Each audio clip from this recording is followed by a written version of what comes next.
The Heroes and Villains podcast on the Sports Gambling Podcast Network is brought to you by Shady Rays. Go to shadyrays.com and use promo code SGPN for 50% off 2+ pairs of polarized sunglasses. And we're also brought to you by the Golf Gambling Podcast Tailor-Made Stealth 2 Driver Giveaway. Head over to sportsgamblingpodcast.com/driver to enter today before the big drawing on April 8th. And we're also brought to you by Baseball Money is Fake, our fantasy baseball podcast. Join Blake and Ryan 3 times a week and get all the player breakdowns and statistical data you need to dominate your competition.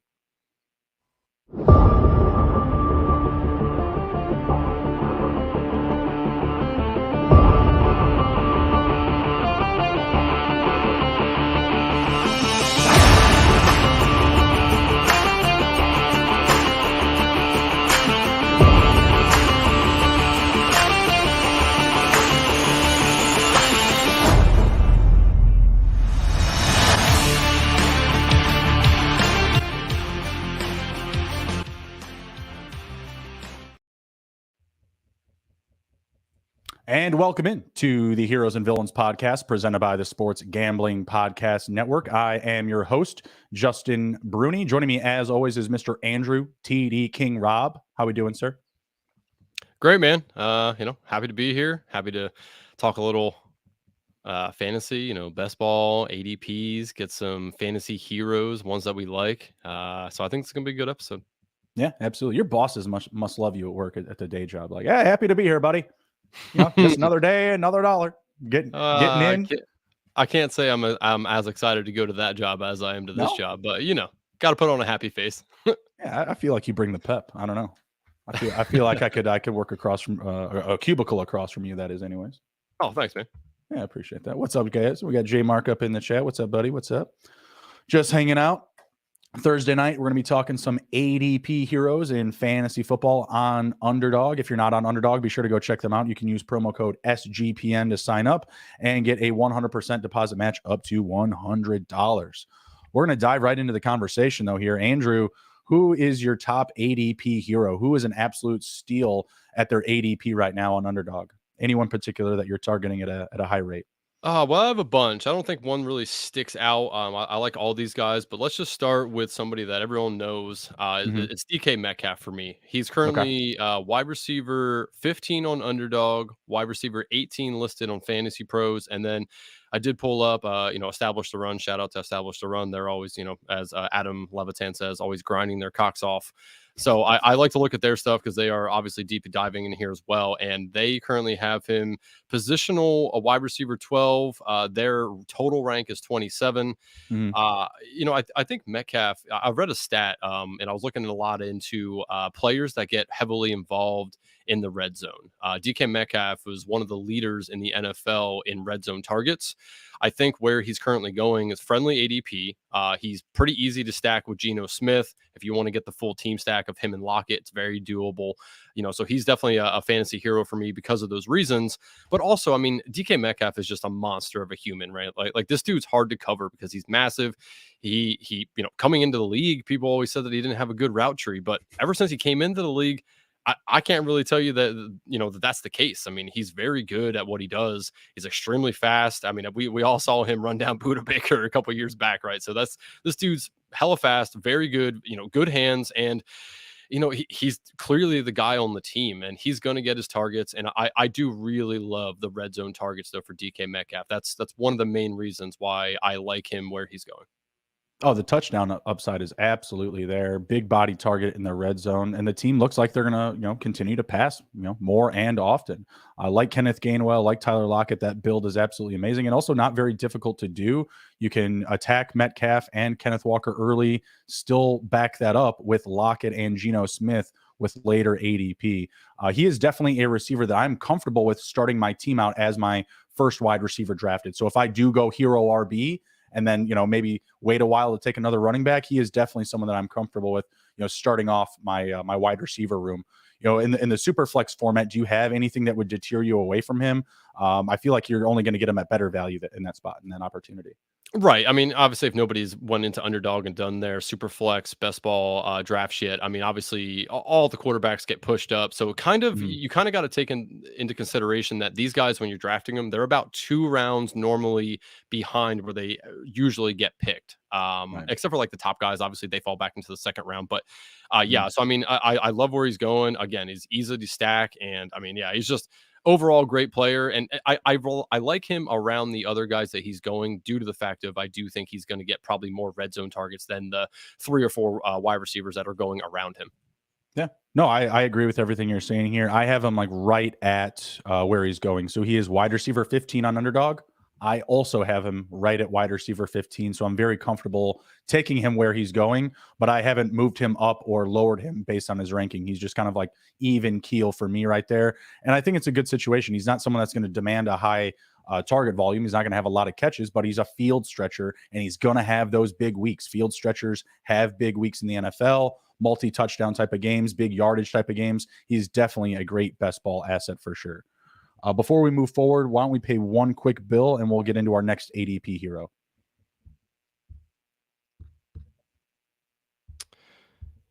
And we are Underdog Fantasy. We are brought to you by Underdog Fantasy. Underdog Fantasy is a great place to get down on fantasy and player props all year long. Underdog Fantasy has your favorite NBA, NHL, and MLB daily games. Plus, they're already doing best ball drafts for the 2023 NFL season.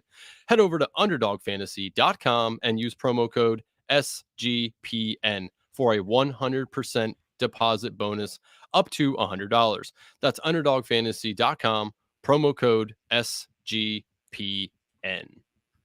Yeah, if you're drafted now, you're definitely degens like us, fantasy underdog, best ball degens. And Yep, it's one for all and all for one, whatever the Three Musketeers yeah, Three phrase Musketeers. goes. Yeah. Oh yeah, we're all underdogs over here at the network, so we're always getting after it. We'll have a live draft coming up next week. We'll have Pete Overzet on. That's going to be an awesome show. Oh man, Live draft. I am pumped. Andrew's hero. I had Yes. my Michael Florio on. We got Andrew's hero and Pete Overzet. So we'll have a nice live draft next Thursday night, 9 p.m. Eastern. Don't miss out on that. And of course, you're welcome to draft with us. We're telling you the time, the place. All you need is the app. You can use our promo code, get some extra cash to play with. It's all good stuff. Everybody's winning. All right, let's move on to my first ADP hero. I've got Kirk Cousins, and as a Bears fan, it sounds weird to say he's not, the blemishing logo of consistency. We'll say, right, from a week-to-week standpoint, it's always dangerous. It feels like plugging in Kirk Cousins into your lineup. Maybe it's because he cracks under the pressure, he can't play under the lights. Whatever narrative you have about him, I don't know. It feels like Underdog's diving into that narrative as well. They've got him at QB 13, Andrew, and I just disagree. I have him at QB 8. He's been very consistent, actually, the last few years. If you look on Underdog at their scoring format, he's put up a total, I believe, of about 612 fantasy points across the last 2 seasons. It's about 305, 307. It's very consistent. And a lot of the guys that are going ahead of him, let me pull up my board here really quick because I don't have their exact, total stats. Josh Allen, Patrick Mahomes, Jalen Hurts. They, of course, in the last 3 years have had more yards than Kirk Cousins. Maybe Jalen Hurts not 2 years ago, but definitely this past season. Justin Fields barely finished with more fantasy points than Kirk Cousins. But Joe Burrow after him, same thing. But then Justin Herbert, Trevor Lawrence, Lamar Jackson, Deshaun Watson, Dak Prescott, even Tua Tagovailoa, Daniel Jones. All these guys had less total yardage, less total fantasy volume, yet they have a higher ADP than Kirk Cousins right now. And I feel like Kirk Cousins, well, I get it, like he's not, the build of consistency. He doesn't just give you that, confidence to start him every week. I feel that you're getting him at a discount right now. I love the passing offense. I love TJ Hawkinson in this group. We've talked about him as a must-own player with Michael Florio a few weeks back now. I feel really good about Cousins this season.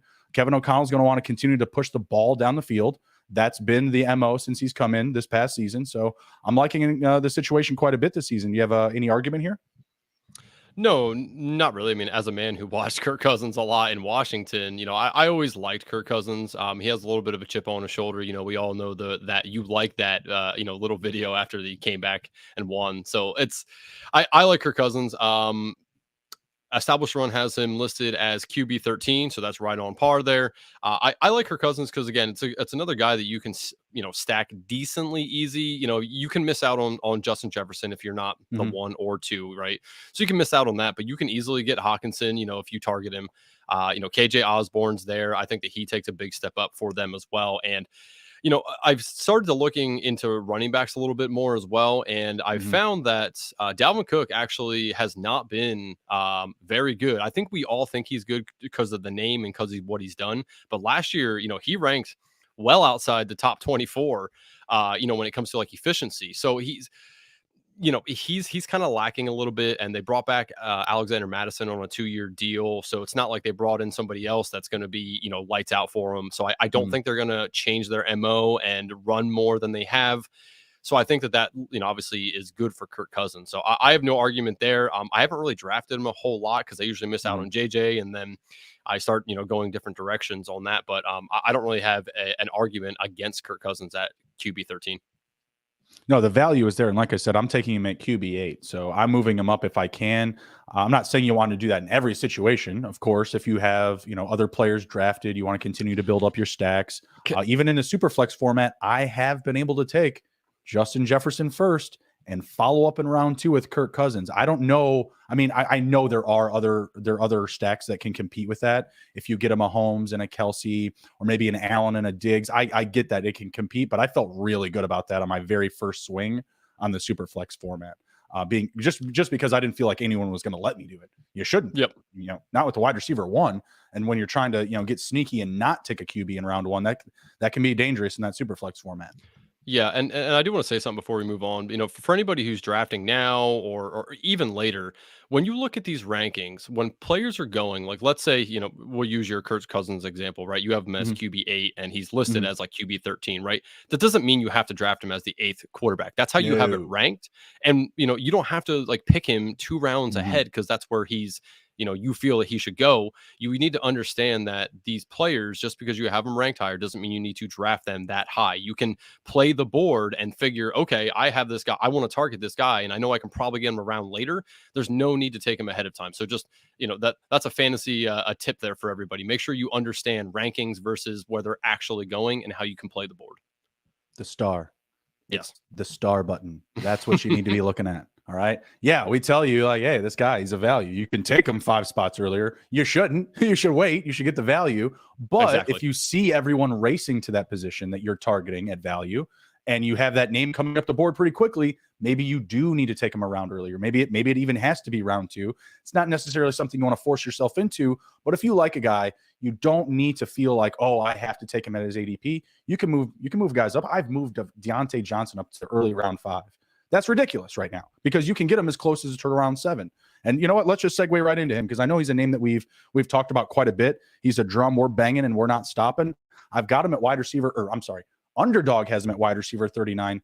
I have him at wide receiver 20. Is that too hasty? Our partner Emerson Beery, he has him at wide receiver 29 for argument's sake. So kind of like a median between me, him, Underdog, etc.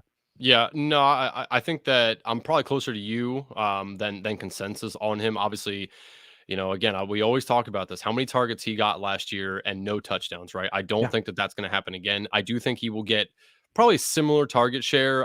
Maybe a little bit of a decline with George Pickens coming up. Mm-hmm. Coming up a little bit. This is his second year now. Like, so I do think they're probably a little closer than we'd like them to be because of how much we like DJ. But where he's going, it's a fantastic value for him. It's easy to stack with Kenny Pickett too, which I believe we're going to talk about Kenny Pickett a little later Mm-hmm. here. But Yep. it's so easy to stack that. Kenny Pickett's going way late. Deontay Johnson goes, in like the 7th round normally, somewhere in there. Yeah. George Pickens is right around that same thing. So really take your pick between the two. I prefer DJ just because of what he's already done. I do think Pickens has a higher upside potentially, not target wise, but what he can do down the field and his catch radius. But yeah, I mean, I have all the love for Deontay Johnson. I really feel like he can have a very good year, and I mean, there's no way he doesn't score a touchdown again. I mean, that's so fluky, right? Touchdowns are so fluky that people Yeah. need to understand that. And yeah, so I'm right there with you. I think that he's an extreme fantasy hero at his current ADP. No, this guy is going to bring home the profit on Underdog. You need to get him in like your key lineups. Like, like if you're only doing one, you got to draft DJ or Deontay Johnson. I keep calling him DJ on all my notes, but you have to get him if you're doing a one and done for sure. Like I've done also some robust RB approaches where he has been my wide receiver one. Haven't done them in a while because when I'm looking at my teams at the end of the day, I really like my zero RB teams more personally, but he is someone that I have done that with where I've taken my first wide receiver in round 6. And that was one where I had to kind of pull him up a little bit because the other names going around him, they just don't excite me as much. Deontay Johnson just 2 years ago was second in the NFL in total targets with 169. This past season, he had 143, and he's had 140 plus in 3 straight seasons. Mind you, 2 of those seasons were with the late, great Ben Roethlisberger, right? So that was a different type of quarterback. He was pushing the ball all the time. That was his last year when he had 169 targets. But 169 just to 143 from Ben Roethlisberger, the gunslinger, the Pittsburgh Sheriff, down to Kenny Pickett, Pittsburgh deputy. You know what I mean? Like, it's really not that big a difference of the total offensive share that he had from 2 years ago to just last year. And you and I have discussed it before. We're both expecting progressions from Pickett. I'm expecting the offensive line to take another step forward. That's kind of been a few year project. Even when Ben Roethlisberger was there 2 seasons ago, they were completely, redesigning the offensive line. Right. So that's another, year into the project making. I feel like they're going to lean on the run a lot. And I think Pickett just overall gets better. I think it's going to be a great situation. You had mentioned Pickens, wide receiver 36. I like him. I do, but I cannot pay that price for him. I can't do it. Not when I'm looking at a guy who's going to be playing on the same team with him that could have 50 plus more targets on the year. It's very difficult for me to draft Pickens. I have a very low share of him right now because every time I see DJ, I just grab him. Give me. Unless I'm drafting with Gindy. Gindy, if you're watching this, my God, man. 2 times. The last 2 drafts, he's stealing DJ from me. Killing me. And he took DJ Moore, too, in the last one. 2 DJs. Gindy's a content guy, man. He likes to take stuff from you for the content, just so you get a little, a little upset. He I likes was not that. happy. He's that kind of guy. Yeah. So I mean, DJ for the win. Wheels up. All right. Who's your next hero?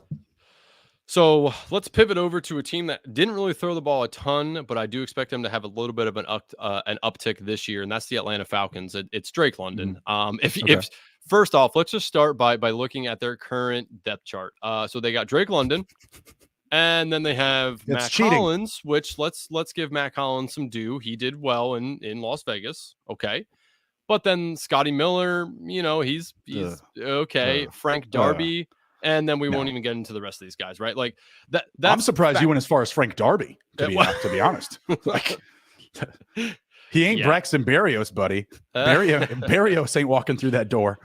Yeah, so that's number one for me. And why I really like him is he's clearly the best guy. Now, I didn't get into the tight end. There is Kyle Pitts. I know we like Kyle Pitts, but I think that both of them can do well in this offense. Drake London showed last year that he was very good with the small sample size. I think he was like 860 yards or something like that, on the year. And this was a team that liked to run the ball a ton.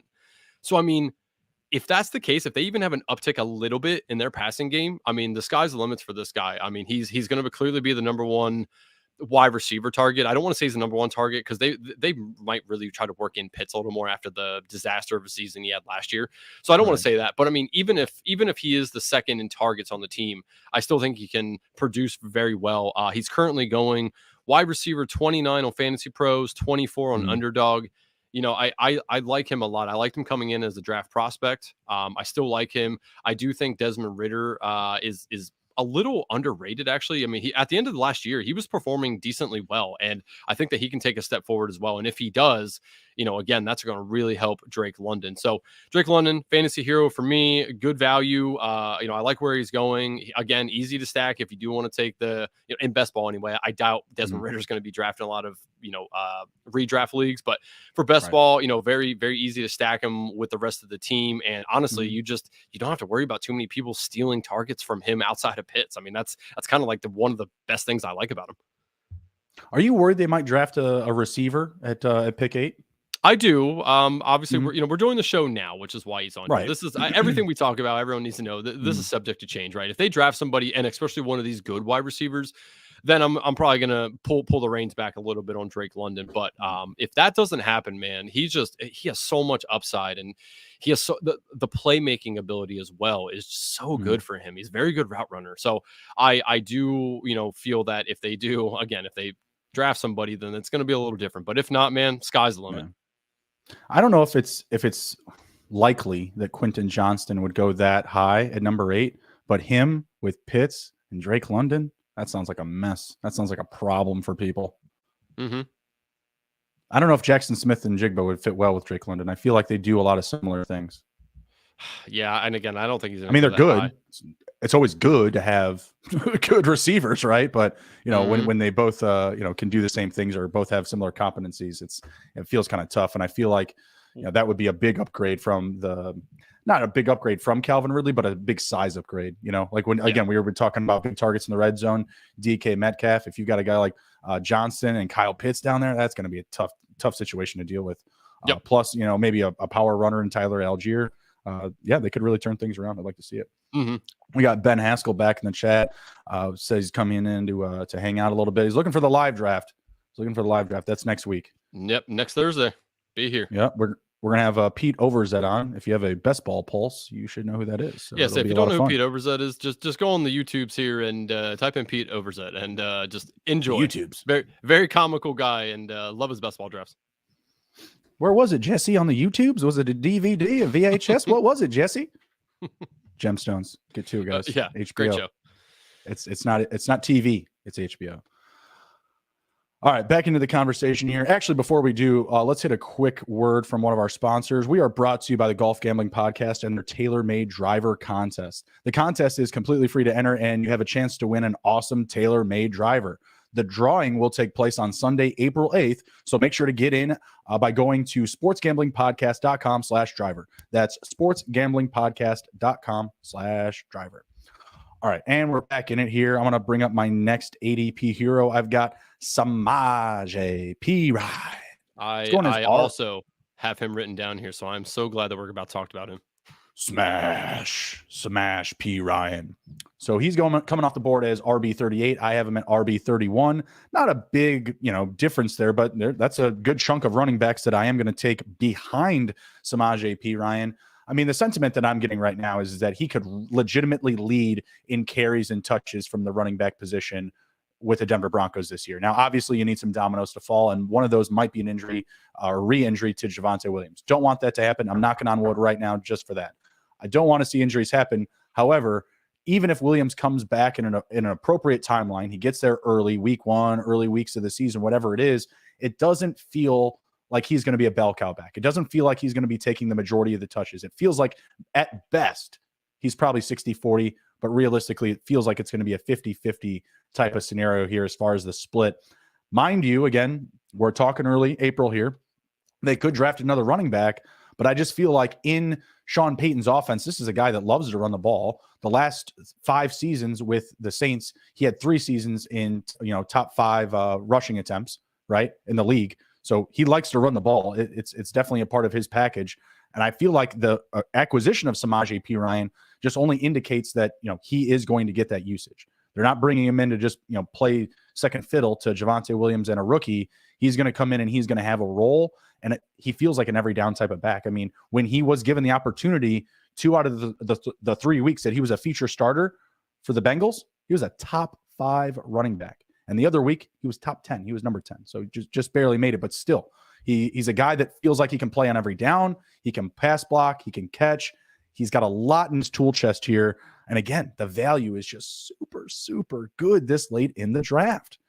What are your thoughts? Well, you already told me you love him, so. I do. Yeah, I like Piran a lot here. So Established Run has him listed as RB38. That's where he's currently ranked for them. I saw here, and I just pulled it up, so I didn't want to misquote anything, but this was last month.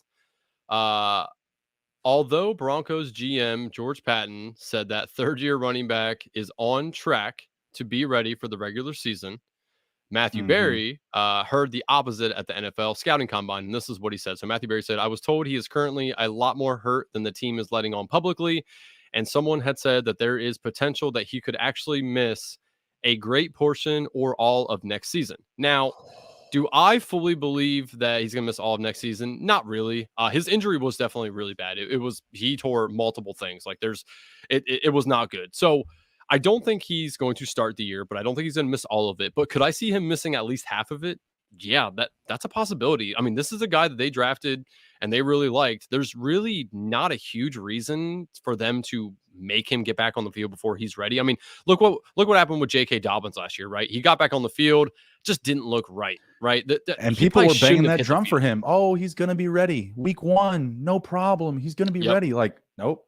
I'm getting that. You know who was right on that? Our boy Sebastian Fearon, our injury doc. He was like, "No, sir. Right.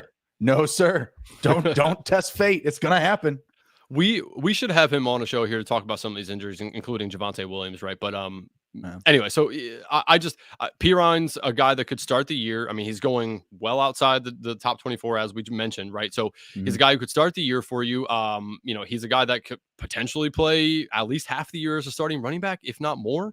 I mean, at that value, I mean, he's a smash for me at this value right here. It's just, it makes no sense to me why he's still this far down. And maybe just the ADP hasn't caught up yet, and we'll just see it rise and rise and rise, which I clearly think we will as we get more news on the Javonte Williams injury. But I think that it's a good system for him too. You know, you already hit on that with Sean Payton and what he's done with his running backs over the years. So I think it's a good system. And just honestly, I mean, it's all about the value here for him. You know, that's what truly makes him a fantasy hero is his ADP and what he could potentially do in this offense. No, I'm very excited about him. And then you just look at the rest of the offense. We didn't even touch on Russell Wilson. Like, this is an offense that needs to get the ball moving in a positive way. That's going to be on the ground. They couldn't move the ball at all last year on the ground. Russell Wilson couldn't pass, setting up the run game. And if Samaje Perine or Javonte Williams is there, they're going to use that run game to protect Russell Wilson, hopefully from either, throwing turnovers or, whatever, just not being bad. I mean, we all expect them to take a step forward this year. So hopefully P. Ryan's a big part of that. Who is your next guy up? So next guy up here, let's switch back to wide receiver real quick. Isaiah Hodgins. I know I talked about him on our show with Michael Florio, but man, he's going so late. He's currently ranked as wide receiver 80 on Fantasy Pros and 74 on Underdog. You're telling me that this guy who came on hot at the end of last year got a end of year rapport with Dan Jones, who's now in the second year of a Brian Daboll offense that produces. You're telling me that we think that he ain't gonna be better than wide receiver 74 on Underdog? I mean, get that out of my face. There ain't no way this dude goes as wide receiver 74 at the end of the year. I expect him to be a wide receiver 3, probably mid wide receiver 3. Is it potential that he can get to 2? I think that's a little rich. But I do think that he could definitely be, somewhere in the 25 to 36 range at the end of the season. I think we'll have a couple of boom weeks for us as well, because again, the Giants don't have a ton of capital to be able to go out and get anybody, and they clearly didn't. So what they can do is potentially draft somebody that could hurt them a little bit. But I mean, there's nobody else on this team outside of Darren Waller now that I really think could take a lot of targets away from a guy that seems sure-handed and has a good rapport with Dan Jones. I mean, they have some good guys. Darius Slayton's there, and they have a couple of good wide receivers. But Isaiah Hodgins, man, just watching him at the end of the season, it really seemed like it was a guy that Dan Jones could rely on, and he had sure hands. I mean, he caught like 76 or 78% of the balls thrown his way. That's pretty good. I mean, I'll take that all day at the end of drafts. I mean, good Lord. So there's multiple reasons why I like him, but again, it's the fantasy ADP right now is so in his favor. I mean, there ain't no way. I'll take anybody's money if they want to bet me that he finishes 70 or later. I'll take that all day. It's just not going to happen. So I've been grabbing him a lot. He's one of my most exposed players on Underdog right now. And again, fantasy hero because of the ADP, man. It's amazing. No, I absolutely love the value. If you had to guess what my ranking of him is, what do you think it is? Really quick though, what was the ranking on Underdog or Establish the Run? So let's see. So hold on. Let me check ETR here. Underdog, he is currently going as 74. Fantasy Pros has him at 80. Let me find him real quick. So really quick. Emerson has him at 79, so we got to beat up Emerson. Okay. That's a problem, Emerson. Established Run has them at wide receiver 75, so they have them pretty low too, which concerns me a little bit because they're pretty good with their rankings. So that does concern me a little bit. But I have. Oh, no, I'm not going to oh tell you. I'm yeah, going to make you guess. yeah. Say, let me guess here. You have them at 52. Lower. I mean higher. 45. Getting warmer. 40. 41. 41. Okay, Wide receiver 41. I like it. Butt ended by Jalen Hyatt and Hunter Renfrow. Let's ride. Well, Yeah, actually, that's not true. That's the consensus. He is technically the SGPN consensus wide receiver 59, and is butt ended by Renfrow and Hyatt. I don't have those guys butt ending him. That's the consensus butt ending. Yeah, But, I mean, I still like it. I mean, again, that's well better than any of these other websites have them listed at, and I think that's acceptable. You know, somewhere in the 40s or 50s for him is acceptable, but I do think he creeps into wide receiver 3 territory by by actual redraft time, because again, unless they add somebody, I'm not really sure who else besides Darren Waller is probably going to beat him out for targets. I mean, again, he seems so sure-handed, and I think he's going to do good for himself in preseason and really establish himself as their potential wide receiver 1. Yeah, I mean, I don't think there's much competition for touches because I feel like all the competition is pretty just adequate. They're all very similar, like you had mentioned. So Darius Slayton doesn't feel like a threat for touches, right? Richie James didn't even bring him back. Paris Campbell doesn't feel like a threat for touches. Sterling Shepard, I don't know how they got him back in, if he had to walk or crawl back into the building, but they're bringing him back too. Doesn't feel like a threat for competition. Darren Waller and Saquon, obviously, of course they do, and they're not a downfield passing team, right? So I think those are the built-in concerns with Isaiah Hodgins. I just don't feel, I'm in the same boat with you, that he is going to finish the year that late in the rankings. And whether it's injuries, whether it's just, surprise, play from other players or something like that, I'm not sure what would send him that far down the rankings. Our boss, Ryan Kramer, he's not in on him. He says it's a Darius Slayton type of receiving room, but I don't know. I like Isaiah Hodgins at value. So I'm all over that. He's definitely one of my higher exposed receivers, and it's just based off of the finish of last year. And we saw Richie James playing well in this offense. He's going to have vacated targets. I'm trying to think of anyone else that who else left? No one else left. There's Wan'Dale Robinson there, and that was the rookie they had. Wan'Dale. He started off very well and then got hurt, so I'm still unsure. Very low ADOT though. Yeah, exactly. I would prefer to have Slayton or Hodgins. He was catching like everything on the goal line. In Dynasty, of course, you're going to want Wan'Dale Robinson out of this mix. But in best ball, I want the field breakers. I want the guys that are going to be targeted downfield and have more touchdown upside. Wan'Dale could be used in like a gadgetry type of role, maybe take on some end around reverses, some carries, some creative usage. But that's not going to be enough for me. I mean, I think his ADOT was like 4 to 6. It was something incredibly low. Yeah. Obviously, small sample size, but regardless, he doesn't feel like that field stretcher for me. And in best ball, I wanted, like I said, get those guys, those big gainers. Barkley and Waller would definitely be the top targets there. But I'm actually targeting this next guy ahead of Darren Waller, and that's Dalton Schultz. I won't hit on him for too long because we talked about him about a week or so ago. Just really love the opportunity down in Houston. We're all expecting them to load up on a rookie QB. They have literally no weapons at receiver. I like Nico Collins, but again, not a target hog, not a monster dominating the ball, dominating touches. Noah Brown, fun story last year with Dak Prescott. It's over. That you're on the wrong side of Texas now, pal. Okay. John Mechie, love the story, but we don't have enough to go off of. We don't have enough confidence to say like, oh yeah, he's going to be the guy. He's going to lead the team in targets, yards, catches, etc. Right? Dalton Schultz feels like he can still be that guy, even if they bring in a skilled position player at receiver.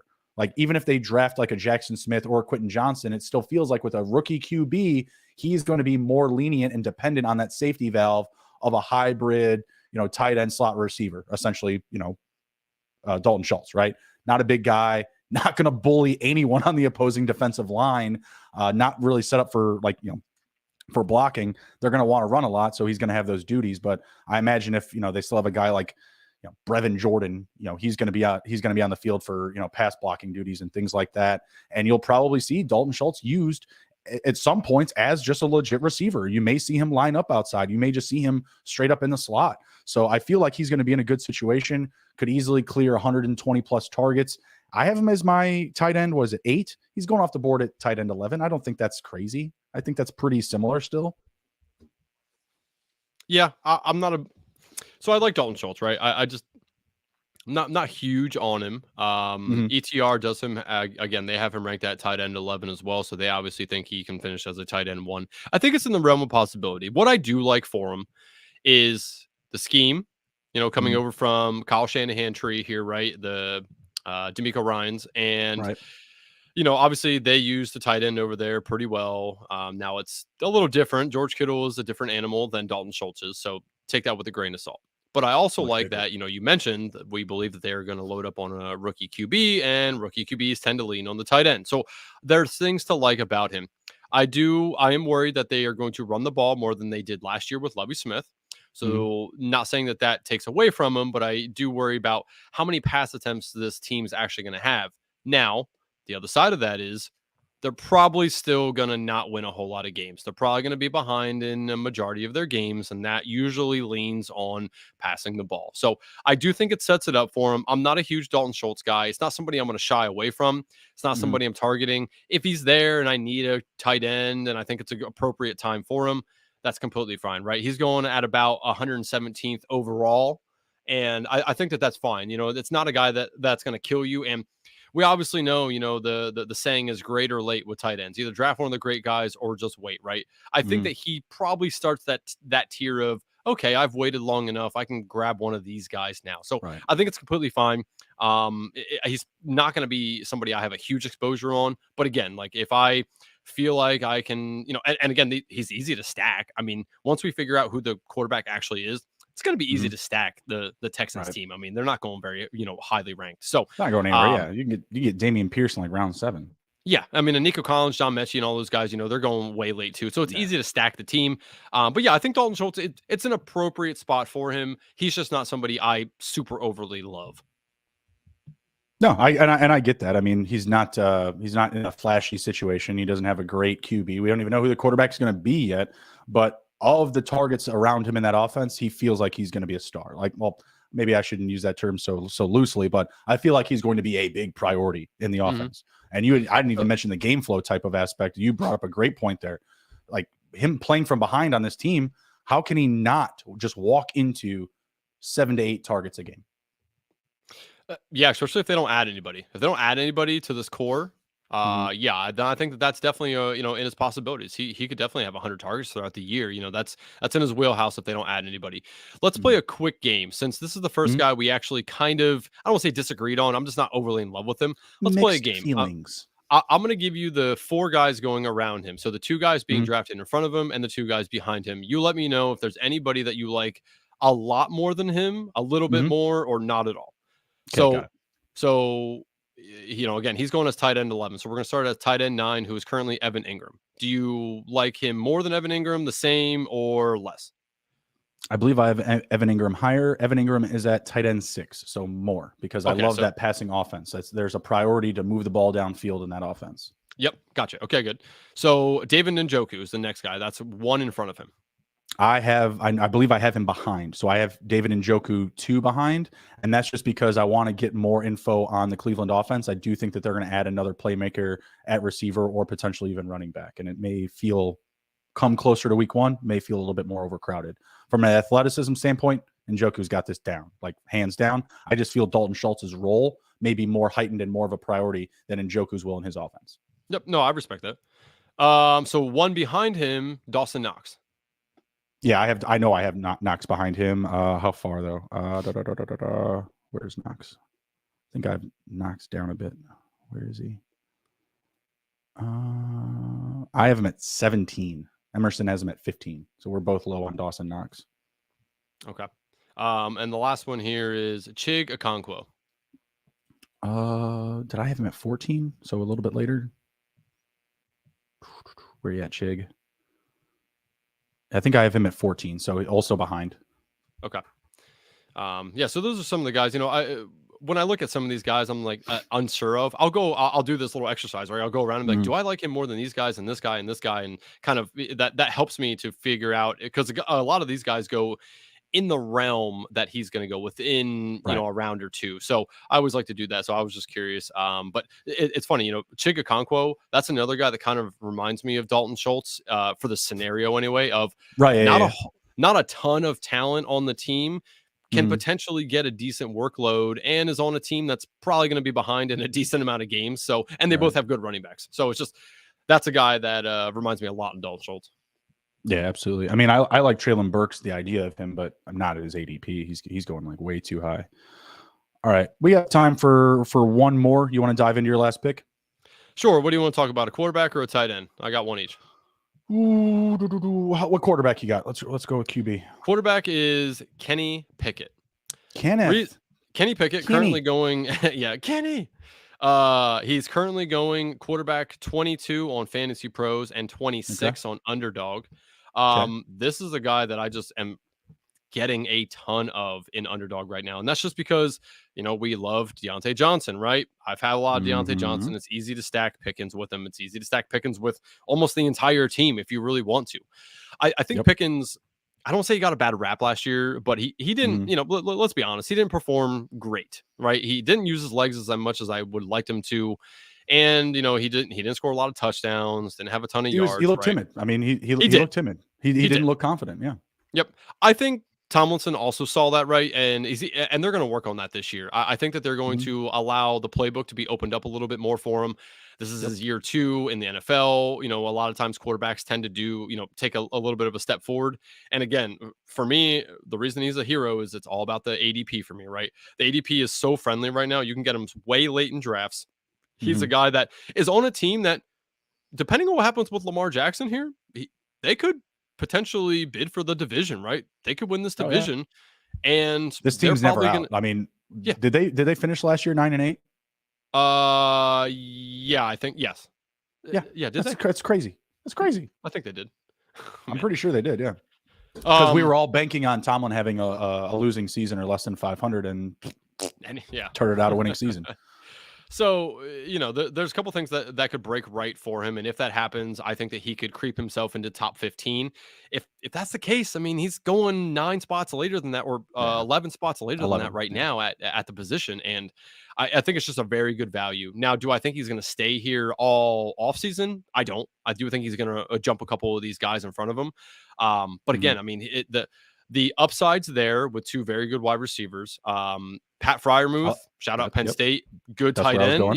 Najee Harris had a little bit of a kind of medium year last year. I do think he great finish to the year. Great finish to the year. He did not start the year very well. Once the Jaylen Warren talk started up, he was like, "Nah, fam, nah, sit down, boy. This is my job." That's what I felt like. Everyone and their mother was like, Jaylen Warren. I'm like, man, I'm trading a first-round pick for next year for Najee Harris. Give me that. What's up? Yeah. I mean, so, again, back to Pickett. Just overall, the scenario is good for him. The ADP is great. You can stack him very easy, and he's a good QB2 in redrafts. That's where I think he fits in very well. He's a good QB2, and I just, again, the upside for him at the ADP is very favorable. Yeah, and that ADP, like Andrew said, opens up so many opportunities for stacking, and that's what you need to do with this Steelers team if you're going to be taking multiple of them, right? Like if you take Pickens and Deontay, there is no question. There's no question to take Kenny Pickett at the back end of your draft because he won't cost you anything, and you're only exposing yourself to more consistency in scoring with that approach. And same thing, again, like if you draft multiple of those Steelers, Kenny Pickett should be on your to-do list, whether he's your second QB, whether he's your third. I didn't say 4. That's not what I said. That's not what I said. But if you're getting him at that value, he's going to bring home something positive for you because, again, it's just going to be a late round pick. Like that late round pick could be a guy that doesn't even play at all. You're drafting, I'm drafting Deuce Vaughn in the last round. There's a reality he doesn't touch the ball this year or only plays special teams, right? I'm excited about it. I love the idea. I love the reality that could be, but we have to wait for what can be. So, yes. All right. Anything else to share before we head out for the evening? No, man. I mean, shit. I could sit here and talk to you about this all day. I love comparing the ADPs and finding the values, man. That's how you win your leagues and your best ball leagues. Is find the values that can really hit for you late. That's going to help you tremendously. Yeah, I got OG up in the chat, dropping the TITTH. What up, John Reed, OG Goonie? John, we had Michael Florio on the show last week. If you didn't catch that, John and I were in the same chat where we would hang out with Florio and the gang all day at FNTSY. So he is an OG my boy John Reed. I love it. I Nice. love it. Go check out that episode, man. It's a lot of fun. All right, yeah, I'm ready to head out. Always a good time talking ball with you, of course. We'll be back next week to do the same thing. We do it every week. That's why we're here. That's what we do.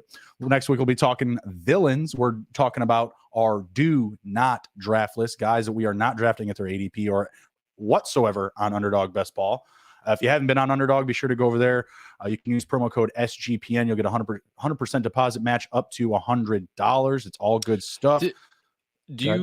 Do you want to let anybody know about something that might be dropping that you recently wrote? Oh yeah, tomorrow I'm dropping an article discussing these players that we discussed this evening, plus a few more that we didn't have time to get to. So you'll see some surprises in there. And I guess we should probably pop in the answer to the question: who was your first receiver that you brought up? My first receiver was DK Metcalf. DK Metcalf. That's the answer, folks, to the D-Gen question of the show. Boom. If Get you're your on D-Gen Spotify, points. Exactly. Get that free merch. Go into the Q&A section. You pull up the episode on Spotify. It's right there. That will be the question. What was the first receiver Andrew discussed? The answer is DK Metcalf. You pop that answer in there, and you're earning points. You're collecting opportunities to win free stuff from us, which is always a good thing. If you haven't checked out the merch store, by the way, absolutely buzzing right now. Oh, here we go. We've got Dynasty 101 the Sunday shirts. edition shirts here. Sports Gambling Podcast, and then obviously I like the Commanders. So at the bottom they have your slogan: "Take command, baby." You know, if you don't have much Commanders merch yet, yeah, I clearly don't a way to get a good start. I also grabbed the book bag, man. The book bag's looking fire. Book bag's sweet. Yeah, dude, you got mini it. Helmet? You got the book bag. I didn't get a mini helmet. I got I think I got a hoodie and book bag. Obviously, you have your corporate shirt on. Let's ride. It's a golf shirt, technically. I believe. Technically, I believe I supported the golf network or the fantasy golf or whatever. The golf gambling podcast. Whatever they do, gamble. Shout out to them, by the way. I listened to a lot of Master Stuff this week, so if anybody's into golf, check them out. Steve Shermer and Boston Capper. They're hilarious together, and two, great information. Just they made me some money today. I'm very happy with them. So shout out to the Golf Gambling Podcast. Love it. We're all about making money and picking winners, fantasy gambling alike. All right, we're gonna head out of here. Everybody, be sure to take care, be well, be good. But if you can't be good at it. We'll see you.